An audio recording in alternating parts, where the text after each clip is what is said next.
गांव के बीचों बीच एक बड़ा बरगद का पेड़ है। वहीं पास में एक छोटी सी झोपड़ी में बूढ़ा किसान रामलाल अकेला रहता है। वह हर दिन गांव के बच्चों और युवाओं को खेतों में काम करते देखता है, लेकिन उसे उनकी मेहनत में लापरवाही और जल्दी अमीर बनने की चाहत नजर आती है। एक दिन वह गांव वालों को इकट्ठा करता है और कहता है, सुनो मेरे प्यारे भाइयों और बहनों, अब मेरी उम्र खेतों में काम करने की नहीं रही। शरीर भी बूढ़ा हो चुका है। मैं सोचता हूं अपनी जमीन किसी ऐसे हाथों में दे दूं जो उसे सही से संभाल सके। दादा, अगर आप चाहें तो मैं आपकी जमीन संभाल सकता हूं। मुझे यकीन है कि मैं आपकी उम्मीदों पर खरा उतरूंगा और मेहनत में कोई कमी नहीं छोड़ूंगा। दादा, अगर आप चाहें तो मैं भी आपकी जमीन का ध्यान रख सकती हूँ। मुझे अपनी जमीन और खेतों से बहुत प्यार है। मैं देख रहा हूं तुम दोनों ही बहुत मेहनती हो, लेकिन जमीन किसी एक को ही दी जाएगी। इसके लिए मैंने एक तरीका सोचा है।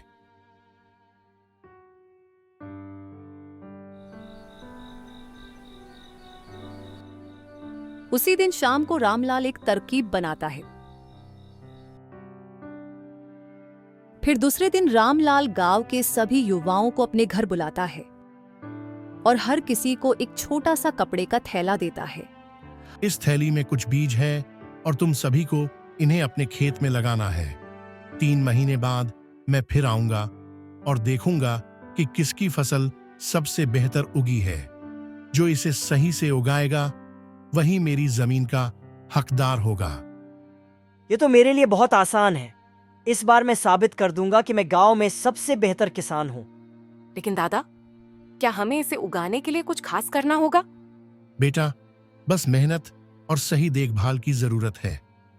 इन बीजों को वक्त चाहिए और तुम्हें इनका सही तरीके से ध्यान रखना होगा और एक अच्छी फसल तैयार करनी होगी। सभी युवक बीज लेकर अपने अपने घर चले जाते हैं।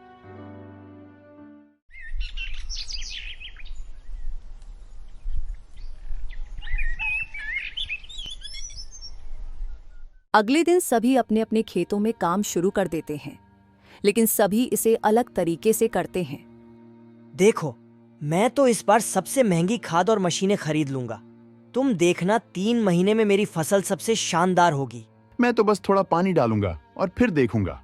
मेहनत करने से क्या फायदा? बिना फालतू में इतनी मेहनत कौन करे भाई? दादा ने कहा था कि मेहनत और प्यार जरूरी है। मुझे इन बीजों की देखभाल अच्छे से करनी होगी। मैं रोज इन पर ध्यान दूंगी और वक्त पर इन्हें पानी भी दूंगी। इस तरह 1 महीना गुजरता है। रघु के खेत में पौधे जल्दी उगने लगते हैं। देखो, मेरे खेत में कितनी बड़ी बड़ी फसलें उगी हैं। मुझे यकीन है कि मैं ही जीतूंगा। लेकिन दूसरी ओर सीमा के खेत में अभी छोटे छोटे पौधे उगे हैं। अरे सीमा, तुम्हारे पौधे इतने छोटे क्यों हैं? लगता है तुम्हारा तो हारना पक्का है। पौधों को समय और सही देखभाल चाहिए। मुझे धैर्य रखना होगा। हर चीज समय पर होती है और मैं भरोसा करती हूँ कि मेरी मेहनत जरूर रंग लाएगी। इस तरह काफी समय बीत जाता है। 3 महीने बाद रामलाल वापस आता है। वह सभी युवाओं को अपने खेतों में बुलाता है और हर खेत का निरीक्षण करता है। वाह रघु, तुम्हारी फसल तो बहुत घनी और बड़ी दिख रही है, लेकिन ये पौधे थोड़े कमजोर लग रहे हैं। दादा, मैंने सबसे महंगी खाद और मशीनों का इस्तेमाल किया है, इसलिए मेरी फसल इतनी जल्दी उग गई। रामलाल अन्य खेतों का भी निरीक्षण करता है। कुछ खेतों में फसल खराब होती है तो कुछ में ठीक ठाक। जब वह सीमा के खेत में पहुंचता है तो उसे छोटे लेकिन मजबूत और हरे भरे पौधे दिखाई देते हैं। सीमा, तुम्हारी फसल सबसे अलग क्यों दिख रही है? दादा, मैंने बस हर दिन पौधों का ध्यान रखा, मिट्टी को सही समय पर बदला और पानी भी सही समय पर डाला। मैं जल्दीबाजी नहीं करना चाहती थी, क्योंकि मुझे पता था कि समय और मेहनत ही सच्ची सफलता लाते हैं। यह देखकर रामलाल सभी को इकट्ठा करता है और अपना फैसला सुनाता है। अब मैं तुम्हें एक सच्चाई बताता हूं जो शायद तुम सभी नहीं जानते थे। मैंने जो बीज दिए थे वे उगने लायक नहीं थे। रामलाल की यह बात सुनकर सभी चौंक जाते हैं। क्या? लेकिन दादा मेरे बीज तो उग गए थे। हाँ, क्योंकि तुमने दूसरे बीज लगाए होंगे। मैंने जो बीज दिए थे वे उगने लायक नहीं थे। सीमा ने मेहनत की, ईमानदारी दिखाई और उन्हीं बीजों पर ध्यान दिया। यही कारण है कि मैं अपनी जमीन सीमा को सौंप रहा हूँ। दादा, मैं वादा करती हूँ कि आपकी जमीन का पूरा ध्यान रखूंगी। ये मेरे लिए सिर्फ खेत नहीं, बल्कि आपका आशीर्वाद है।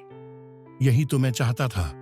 मेहनत, ईमानदारी और धैर्य ही किसी को सच्चा किसान बनाते हैं।